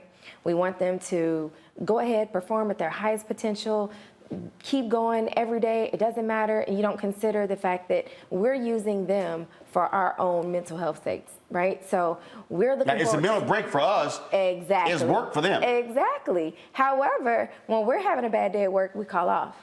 But if someone misses a game, it's, wait, oh man, what happened? Or drops a touchdown or misses a tackle. It's replayed on SportsCenter, on social media. It becomes a meme for years. Yes. In fact, I forgot the guy. I hate the fact that they won, but it was a Dallas Cowboy tight end who dropped. It got literally, it's during the Super Bowl, hit him in the middle of the chest and dropped the touchdown. They still, that was in the 70s. They still show that play. And he's probably triggered still to this day, just because any mistake that they make, it's highlighted and it goes on. And in the era of social media, it's easy to pull up some old tweets, pull up an old clip. And so I know, like us, on every day if something happened to us, no one knows about it. We can go in our room, shut the door, start over the next day. And with them, I had a chance to look at some of their DMs. Have you ever viewed the comment section? That's something that you don't consider. It's like, you don't realize that they're humans. And now with fantasy football, now you got people who are literally going on social media blaming an athlete for them losing a game. And I'm like, fool, your team is a fantasy team. You don't even own a real team. Right. Like they lose, it's a real loss. Exactly. You stop, but again, and some athletes have fired back and blasted people because of that. They fire back and blast people, and then they're criticized. So they have to learn how to respond to others when in actuality, it's us, the consumers, who need to learn how to control sometimes and realize, hey, let's humanize this person. You've done a lot of interviews with athletes who've been opening up about their mental health issues. Yes. One of my favorite things to do. We've had several interviews. One of the most recent was with A.J. Brown. He opened up and he spoke about mental health, talked about his childhood, and the stories are pretty much a lot similar. A lot of them grow up the same. They have the same goals, dreams, passions, and they go through things just like we do. And so being able to have the athletes open up, talk about mental health, my goal is to have them talk about it a bit more, because we know that they are looked at. They have this platform where they can influence, and I know that if them sharing their story and me being able to connect with them in that way, maybe it could save someone else's life. And again, folks, if you go to your YouTube page, I am Keshia Dennis, you see it pull up right now. This is one of the videos here of a conversation that you had. The thing again that is for so many people who really doesn't quite understand the amount of pressure. You mentioned anxiety. There are well-known singers who literally have anxiety attacks before they go on the stage. And for a number of these players, in fact, there was a gentleman, he just, I think it was a first-round draft pick, he just retired from the Dallas Mavericks because he said the anxiety was so overwhelming, he had to psych himself up just to play a game. Yes. And this is somebody who always the NBA is the pinnacle of being a basketball player. Yes. But he literally retired from the league because the anxiety was too much. Yes, and you would think that the way we look at it, we go to work every single day. And so with them, let's say they're going to work every single day and it looks glamorous and they're getting paid all this amount of money, but it still doesn't mean that they, could feel anxious about something, or it may come second nature, but I still want to be perfect. I still want to perform. I don't want to mess up because I know how the world is so critical, especially when it comes to mental health. And so that is very well possible. And you mentioned earlier today about the trade. We think about trade and, we're like, well, this is, the game and these are the rules of the game. However, these people do have families. They do have to discuss relocation. That is a stressor. It can cause anxiety. They have children. And so some of those things do affect them. And it's just important that we treat them with the same amount of respect as we treat ourselves if our company is going through a reorg. Same situation. The player I was talking about is Tyrell Terry. And in his statement, what he said was, this is what he said. This message is a very difficult one to share and emotional one to write. Today, I decided to let go of the game that has formed a large part of my identity.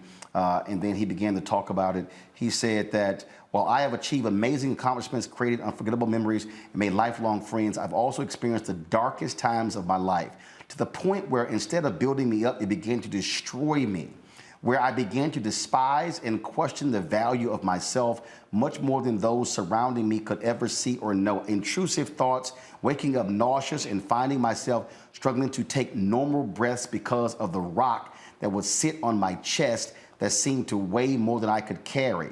This is just a brief description of the anxiety this sport has caused me. You will not believe how many times many people feel that exact same way. As a coach to some of these players, you have your trainers, you have your team physicians, you have the people that coach you on some of the physical things to help you be successful in your career. But the work that I do behind the scenes, it's, okay, we have a big game coming up. Let's work on mindfulness. Let's work on meditation. Let me schedule you some yoga. Let's do another exercise. Let's breathe. And we're having to do these things before games because it does help them prepare, and it is mental and physical. But that's expected. I've been there before. Have you ever had a panic attack before? Mm-hmm. One of the worst feelings ever. So just imagine you're feeling that way, and then you still have to go show up for other people. That's difficult. That's very difficult. So my sentiments. All right, folks, we come back. We're going to have questions from our panel talking with Keisha about, again, we're talking mental health in sports. Super Bowl is taking place on Sunday. I'm telling you right now, there are some players you might think it's all about exciting. This is the biggest game of their life, and they're trying to figure out, man, how am I going to cope playing in front of millions watching around the world? We'll be discussing that next right here on Roland Martin Unfiltered on the Black Star Network. Download the Black Star Network app, Apple phone, Android phone, Apple TV, Android TV, Roku, Amazon Fire TV, Xbox One, Samsung Smart TV. If you watch on YouTube, hit the like button, y'all. We should easily be at 1,500 likes. Also, support us by joining our Brina Funk fan club. Check and money orders. Go to P.O. Box 57196, Washington, D.C. 20037-0196. Cash App, $RM Unfiltered. PayPal, R Martin Unfiltered. Venmo is RM Unfiltered. Zelle is Roland at RolandSMartin.com. Roland at RolandMartinUnfiltered.com. And be sure to get a copy of my book, White Fear, How the Browning of America is Making White Folks Lose Their Minds. Available at bookstores nationwide, Target, Books A Million. Download it from Audible. Order from your favorite black bookstore. We'll be right back.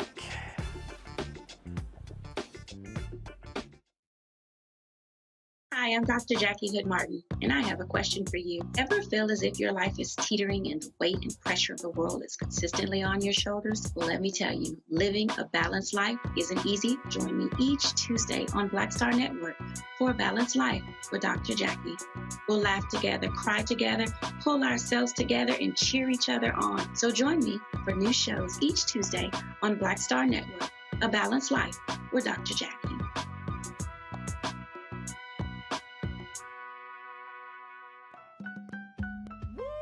We're all impacted by the culture, whether we know it or not. From politics to music and entertainment, it's a huge part of our lives, and we're going to talk about it every day right here on The Culture with me, Faraji Muhammad, only on the Black Star Network.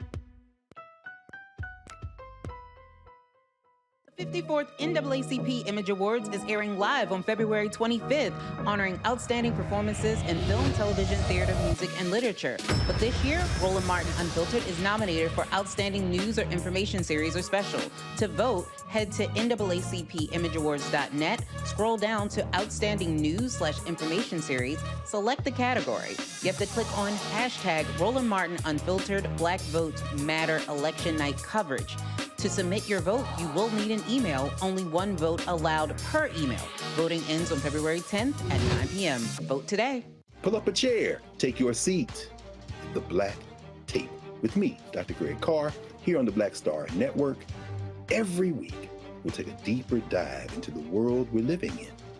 Join the conversation only on the Black Star Network.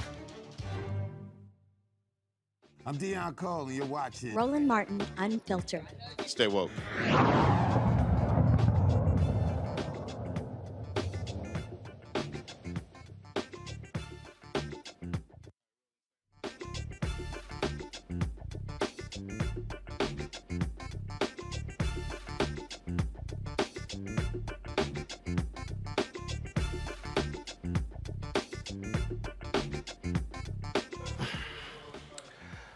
All right, folks. Keisha Dennis, founder and CEO of the Elephant in the Room Foundation, is our guest, talking about mental health in sports. Conversation you're not going to necessarily get on ESPN and some of the places talking about the Super Bowl this week. Time for our panel, and I'll start with Erica. Erica is the founder of the Reframe Brain. She was in a major car accident, Keisha. And she's talked about, she talked the other night about, in terms of, what'd you say, Erica, you had a suicide... suicide safety plan. Yeah, suicide safety plan, because of the things that we're going through, the traumatic brain injury that you suffered. Go right ahead with your comment and question for Keisha. Absolutely. It's a pleasure to meet you. As Roland said, I am the founder and host of the Reframe Brain podcast, where we center brain health and unseen injuries. And very interesting, this week, there was a Black Men's Brain Health conference that was sponsored in part by the NFL. And so as a person who is now a cognition coach and a wellness expert, I wanted to find out from you, have any of the NFL players or athletes that you have been in conversation with, have they attended this brain health conference in Tempe, Arizona, yesterday and today by any chance? To my knowledge, they have not, but I do know that I believe the conference that you're speaking of, I was supposed to attend that conference, and a couple of the players were invited. However, there was a conflict in some of their schedules with some of the, things that they already had planned for marketing and sorts. So for next year, we'll plan for sure for them to attend to get more educated. Oh, wow. Excellent. All right, Reese. Nice to meet you, Keisha. I'm so glad you're here. Today's topic is more so centered around athletes. So I just wanted to get your take on the mental health of female athletes. There was a little bit more talk than normal with Brittany Griner and the harrowing ordeal being a political prisoner in Russia.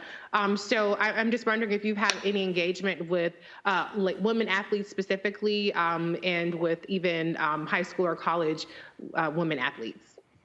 Hi, thank you so much. Yes, actually we have. We've spoken with several female athletes as well, collegiate and professional. And typically, it seems as though their mental health concerns are slightly a bit different. It's pretty much similar as some of the same concerns that us women have on a regular day. And there's it's a conference that was coming up, and it particularly talked about women and mental health when it came to females being pregnant and then going back to their sport. And so it's something that is growing in that topic. And so a lot of women were getting together to talk a little bit more on how to navigate motherhood, to navigate being a professional, and also not being looked at as, someone who decided to go have a child and then deal with the mental concerns of coming back and being judged. But now I believe that's becoming more and more common, especially we've seen some of the greatest do it, Serena Williams. And so it's kind of setting the standard that, women are able to bear children, get back to work, but also still keep their mental intact. Oh, and on that point, I'll go to my iPad. The WNBA is actually investigating the Las Vegas Aces because one of their star players, Darica Hamby, said that she's being bullied by the team because she was pregnant and them trying to pressure her to come back as well. And so they've had to deal with that as a league. So that's definitely one of the issues they've been facing. Dr. Greg Carr. Thank you, Roland, and thank you, Sister Keisha. This is a very important conversation. I want to draw a contrast and ask you a very specific question. My brother-in-law played in the NFL for a number of years. He was a defensive back, and so he wasn't at one of those positions where in a minute the whole thing can end. And I know when he and my sister and niece and nephew, they moved from Seattle to Pittsburgh and Atlanta, and they played in the Super Bowl. He shepherded his money, he husbanded his money, he qualifies for the pension, and he transitioned because he has his college degree from Tennessee State into the healthcare profession. So, I got an inside look at the fact that it ain't the life that people think it is. I want to ask you in contrast about the brother who was all in the news last month, but we're not hearing much from now, and that's DeMar Hamlin. We know he signed that initial contract. We know the Bills have kind of said they're going to honor that contract with money that wasn't necessarily guaranteed. What kind of things go through the mind of an athlete whose career is cut abruptly short and who doesn't qualify for the pension, who might not have thought that they have to think about their life later on, who maybe at age 24 and 20 or 25, it's all over. And as we know, the league really doesn't provide for those kind of athletes. How do you counsel them at a moment when everything changes on a dime and what they thought was going to happen won't happen at all? Thank you so much. I think that's a wonderful question. Honestly, that is probably one of the most talked about things when it comes to players. It's pretty much it's either the transition, and like you said, with your brother and their family, it's a lot to deal with when it comes to transition out of league, especially if you maybe this was your first year deal, you didn't have a huge contract, but then your entire life from when you were about 3 years old playing Little League football up until you're 24 years old, and season-ending injury, career-ending injury, and then now you have to learn how to pretty much reinvent yourself, pretty much learn how to navigate your identity. It's an identity crisis. Who am I? What else do I like to do? What am I interested in? Who really is going to be there for me now that I don't have the fame, now that I don't have the contract? And so it is pretty difficult. And even with DeMar, I'm so excited, to see that he's been recovering. However, that is something that you have to think about. It's something that I'm pretty sure that him, his family, and everyone, they will want to discuss mental health, concerns when it comes to that, not just playing the game. Well, here, if you go to my iPad, the NFLPA medical director says that he guarantees that Hamlin will be playing football again. There was a hockey player who literally had this exact same thing, who came back, went on to a Hall of Fame career. But one of the things that a Hamlin still is going to deal with, what happens when he steps back on the field? What happens when he has his first contact? Again, that's flashing through your minds. A lot of players have talked about that. And again, I think, I remember ESPN had a show called Playmakers. And it was so real that their league partner, the NFL, made them cancel the show. Wow.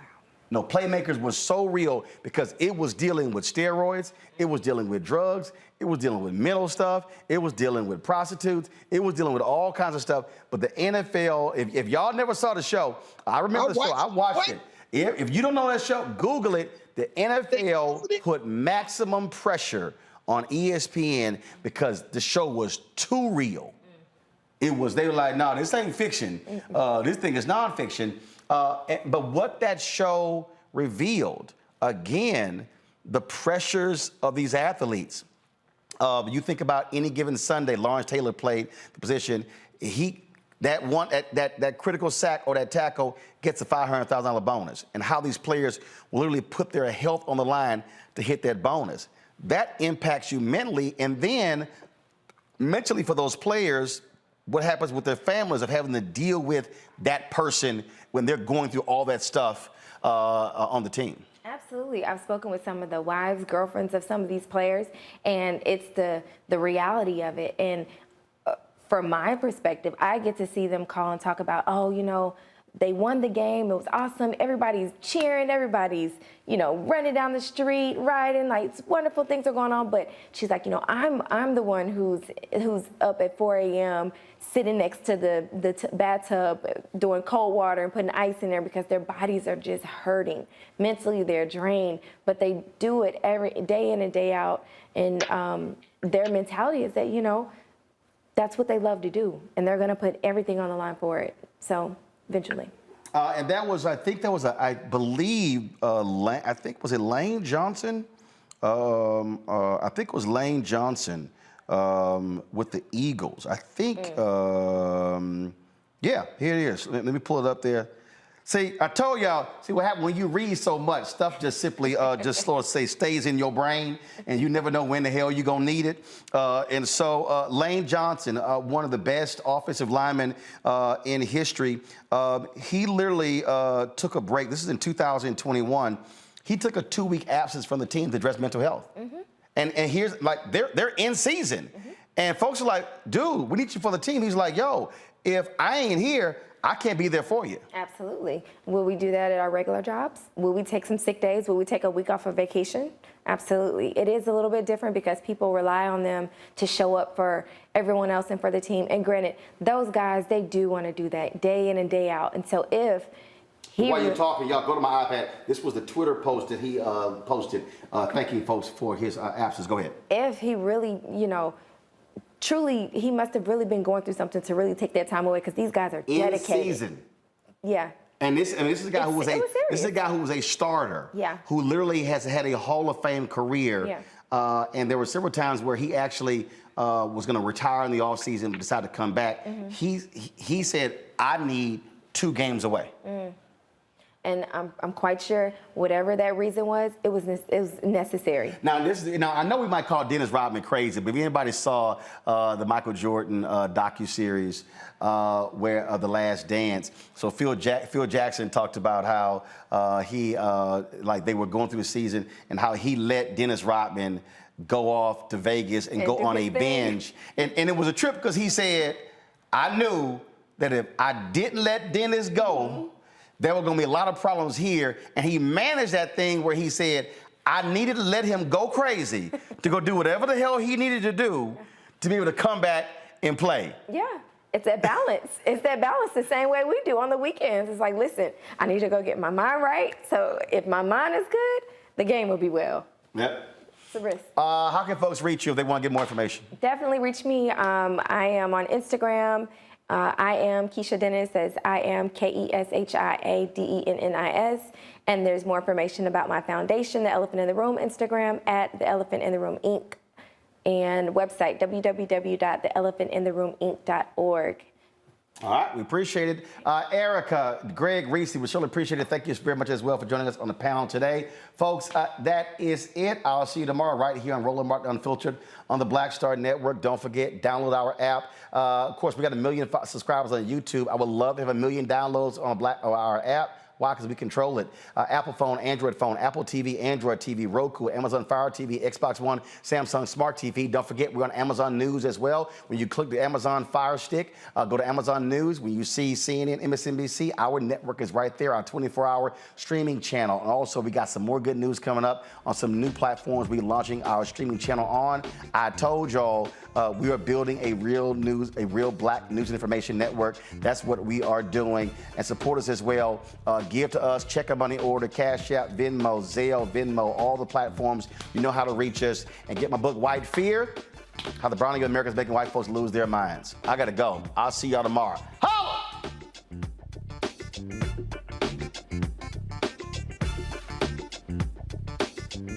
Folks, Black Star Network is here.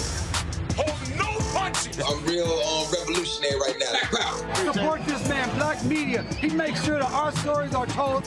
Thank you for being the voice of Black America, Roland. Stay black. I love y'all. All momentum we have now, we have to keep this going. The video looks phenomenal. See, this difference between Black Star Network and Black-owned media and something like CNN. You can't be Black-owned media and be scared. It's time to be smart. Bring your eyeballs home. You dig? Pull up a chair, take your seat at the Black Table with me, Dr. Greg Carr, here on the Black Star Network. Every week, we'll take a deeper dive into the world we're living in. Join the conversation only on the Black Star Network. Hi, I'm Dr. Jackie Hood Martin, and I have a question for you. Ever feel as if your life is teetering and the weight and pressure of the world is consistently on your shoulders? Well, let me tell you, living a balanced life isn't easy. Join me each Tuesday on Black Star Network for A Balanced Life with Dr. Jackie. We're all impacted by the culture, whether we know it or not. From politics to music and entertainment, it's a huge part of our lives, and we're going to talk about it every day right here on The Culture with me, Faraji Muhammad, only on the Black Star Network.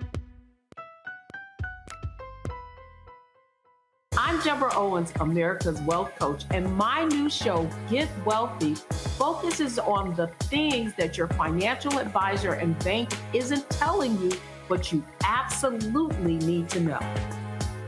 So watch Get Wealthy on the Black Star Network.